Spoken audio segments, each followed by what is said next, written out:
Well, Coach, you always say one game at a time, but obviously tomorrow's game a little bigger than most potentially. How do you kind of let the stage for tomorrow motivate without maybe distracting or taking over? I don't know yet. We finished playing and got up this morning and did some video of the players we haven't collected, but what we'll do is we've got a structure for our day-to-day, and we talk about this all the time, so this isn't the first time they've heard it. Handle your day.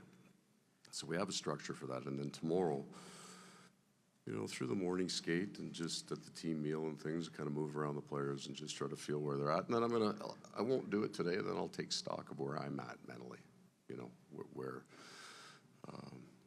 my thoughts wander to in this situation. Do I need to kind of rein myself in, focus? Because if I'm going through that, there's a chance somebody in the room's going. So I base a lot of what I'll do and what I'll say and how we act tomorrow by that.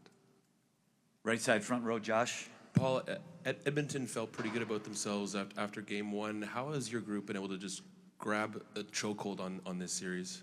You guys love that word up here. I don't feel that way. I thought game one had three pieces to it. The first was nerves. I liked the structure, but they were in alone 4 times, so temper that. But I thought that was us being jittery, and maybe even both teams, but the puck was bounced. In the second period, they were all over us, and I thought that was a function of the score. And the third period, we were good, and I felt that way in the next two, but it would be like the Rangers series for us in some ways. After the third game, we could have been up 3 or down 3. There's just too many good players with good opportunities to score that you can say one team has a hold on this. I know it sounds like I'm laying that one off, right? You're up 3. But from the bench, it's tight out there. It's fast. It's tight. Right side, front row, Tracy. Good morning, Paul. Wanted to ask you about Vladimir Tereshchenko. It looked like he fit in pretty well as soon as you guys acquired him. Yeah. Just what impact has he made on and off the ice in his time here? He's another veteran guy, and he has experience. He's won a cup, but he has an appreciation. These guys, as they get a little older, have an appreciation for the game. And you had Kyle Okposo up here. You can hear it all over Ekman-Larsson. You can feel it from them right there. And Vlad came in like that. So he comes in and he plays with Barkov. I think he scored 2 goals in his second game, and it was a good fit. He was where Evan Rodriguez is playing now. And then we got injured, and so we had to start moving him over left and right. He's a right winger for me, but he can clearly play the left side. But the biggest impact is they'd be on the bench with Barkov, and they never stopped talking hockey. Like straight through the entire game, they were talking about the plays. And then the nice part for me with that is he's doing it with Anton Lundell.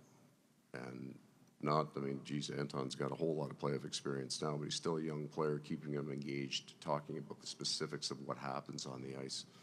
So there's a leadership component to communication on the bench. He's been very impactful in that way. Left side, second row, Greg. Hey, Paul. For a lot of your career, the Florida Panthers were not a very good hockey team. And now they are a prestige franchise, thanks to you and the players last couple of years. And I was looking maybe for your perspective on just the journey of this franchise and what a cup would do to validate that turnaround. So when you say that, the first thing I think about is the video that we used to get. So this is not a function of Florida. It's Florida/Hartford, Florida/Carolina. We were complicit in nobody being at the games. And you would get the Jumbotron feed. Nobody covered the games weren't broadcast. So what you would get is the mascot. You never got a face-off. Close up, you'd be looking in the crowds if somebody was pretty. You'd get 6 minutes of hockey the whole game. And I'd almost put Tampa in that same situation. But they play hard. Like, we had hard games against them. Now, when you are in the bottom third, where we were and probably Florida was, the games against teams like you are way harder. I mean, at that point in time, you could lose to the Detroit Red Wings. Nobody said much to you. But the bottom 10 were fighting like dogs to beat each other, because that one you lived with, right? How the hell could you? It's fine. And that was kind of the life. But, over the cycle in the NHL, that is true of the great franchise, too. And again, this may have to do with us being in Hartford, but we go into Chicago one night, there's 5,200 people in that building. So Detroit, for a while, had to give away a car a game to get people to come to the game. Some of these phenomenal franchises, they have to be built, and then I guess they have to be maintained, and we're hopeful that we're building it now. So Addie said, keep your answers short. You got a meeting at 11. Well done. Yeah, we're running out of time here. Only time for a couple more. Right side, Stephen, front row. I can hear you. You guys were in this spot last year of facing elimination where the Oilers are. What is it about this core, and what experience from last year maybe can your guys lean on of being in the opposite spot now in terms of whether it's killer instinct or whatever you want to call it, to be in this situation and know how to handle it? Yeah, it's not killer instinct, because if it's an instinct, you keep it, and one team would win every game forever. So, well, you would draw on the things that you do know. Both teams this year have played in 3 elimination games already, or more, and found a way to be successful at some point.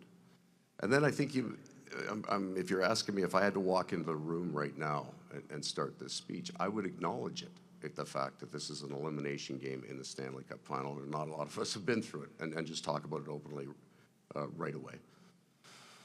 But we'll go back to what we know, and at the end of the day, that's why you handle your day. There's nothing new to what we're going to do. The puck's going to drop. It's going to be the exact same sport, so there's nothing new here. The context is different. Last one, left side, front row. Sean. Paul, if this is a better question than I usually ask, it's because I'm asking for Cam here. Okay, perfect. You get as close as you do last year. Is part of your process in getting this team back to this point, did you have them visualize being champions? No, so we would never, and the way I'm going to answer this is I've seen that idea, right? Like one team had a clock in their room, basically the number of hours till the Stanley Cup final starts, and they had it at training camp. And then there's all these ideas of the goal, keeping your eye on the prize, all that kind of stuff. But that would be the exact opposite of me saying handle your day, right? Or I guess you could kind of split it and say, if you handle your day, that's where you're going. But we specifically stayed out of the future, that idea. And worked very hard at just handling our day. So that's not me trying to lay this off in front of the media to get out of answering these questions. I'm telling you the truth and exactly how we've dealt with it to this point.